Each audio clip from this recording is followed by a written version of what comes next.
What's going on, it's the RapNerd, and I just got done watching Mike Flanagan's newest horror series or mini TV series on Netflix called The Fall of the House of Usher. Now, if you know Mike Flanagan, you know what he does. He doesn't miss, and here he didn't miss again.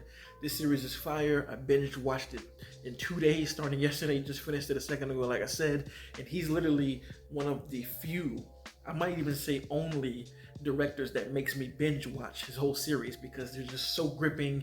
The character work, the writing, the cinematography, the scares, all of it is grade A, and it's the same thing for this one. Anyway, to get into the story, it follows the family called the Ushers, and it's led by Roderick Usher, who was the main lead of the series, and he has a sister, Madeline, who is, of course, his sister, and he has kids. This is a very powerful family, very successful, and as you've seen in your trailer, it's all good. It all just starts crumbling down. That sounds very vague, and that's kind of all I'm going to get into with the story because I can't really reveal much of anything and spoil stuff, but this is a story that we've seen before. We've all seen movies cover this, TV shows cover a strong family that has secrets that they hide to get there. Same thing here, but what makes this story different is the structure, and Mike wrote it so well in such a way to keep it engaging. Like it's a familiar storyline, but just done fresh. And the way it starts out is what really makes this thing really pop, because they present everything in the first 15 minutes. So the whole time you're watching these episodes, you know the dominoes are gonna fall each episode, and you wonder why and how the dominoes fall. And they fall in some of the worst ways possible. I feel like the overall message of this story is you did it to yourself. In each episode, I feel like that message gets carried all the way out. If you've seen any of his work, he works with the same people. Same thing here. Everybody brings the performances, brings their A game as usual. They do such a good job of flipping the switch. Like some characters will present themselves as one way, very strong in the first half of the series, and as the series carries on, you see them kind of completely change into different people. And for them to act and perform this way, you see the seams bursting for a lot of these characters. As far as the scares, man, is what you would expect. There's imagery presented all throughout the series that you don't quite understand, but once you get the context as the series goes on, it makes that imagery scarier. Like there's one thing of like a jester, and it's in the trailer, you see it. The whole time, they kind of play with this jester character. It's like bells ringing, and you kind of see him in the background. And then it's like, once you get to why that jester is there, it's like, oh,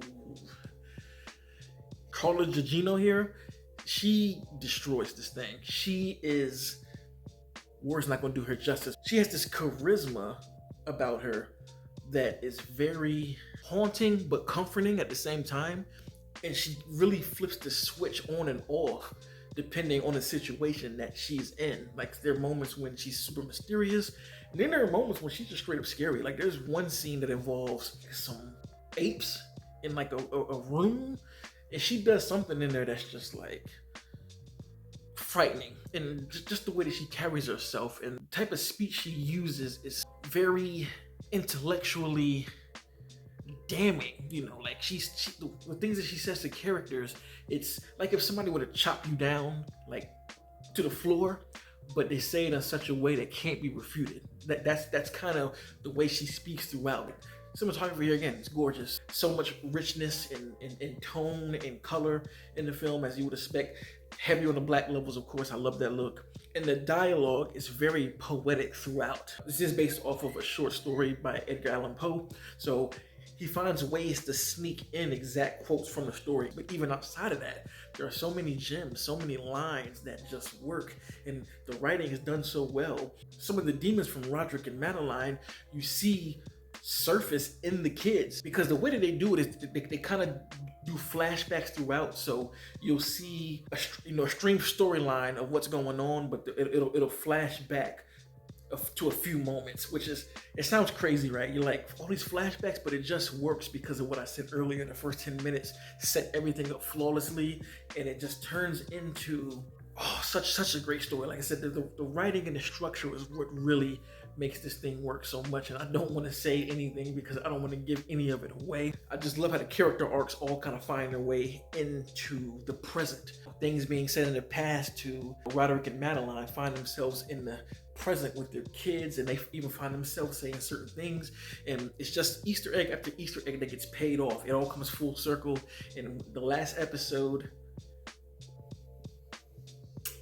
Chef's kiss on what they did. So definitely check it out. If you're a fan of Mike Flanagan, you will not be let down here. But anyway, for this kind of content, make sure to like and subscribe if you already are subscribed. Thank you, and until next time, peace. RapNerd Productions, no capping, that's word to mommy.